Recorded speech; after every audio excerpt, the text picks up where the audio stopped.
We're going to look now at the derivative of exponential functions in general here, any base. We've seen that the derivative of e to the x is itself e to the x, but now we're going to look at functions like y equals 3 to the x or some other base, and then generalize it for any base at all.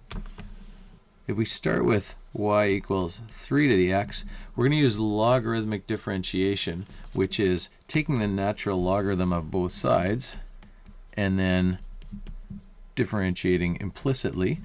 The reason this works is it allows us to get at this exponent because it can become a product now. X ln 3 equals ln y. So that's just rearranging our original function. Haven't done any differentiation yet. If we take the derivative of both sides there, I'm going to write it up here. Ln y equals x ln 3. Derivative of both sides is going to give us, on the left side, we're going to have 1 over y, because that's the derivative of ln of something. But since that, again, is not the variable we're differentiating with respect to, we have to multiply. Use the chain rule here, right?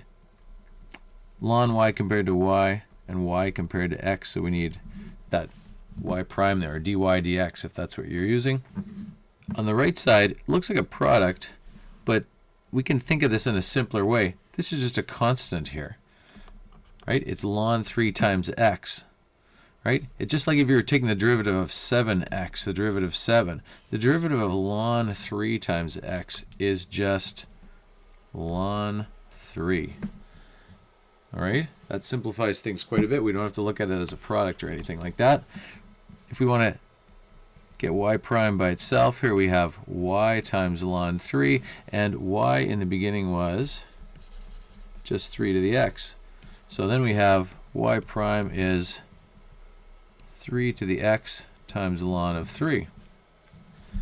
All right?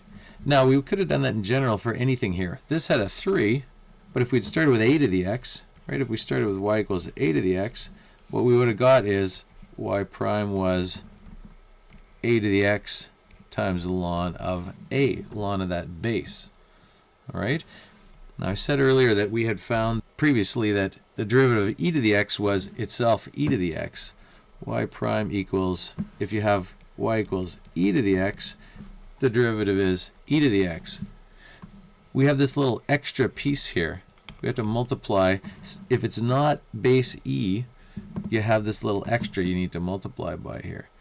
The derivative of e to the x being itself e to the x is kind of a special case here, because it actually would follow this rule, because if you said ln of e is just 1, which means you wouldn't even need it there. All right? So we can kind of summarize this in this box here. Derivative of a to the x is almost itself a to the x times ln of a. And if you wanted to, you could put your special case there that e to the x is e to the x ln e, which is just e to the x. All right? So now you can take that and use it anytime you have any function involving any exponential and work out what its derivative is.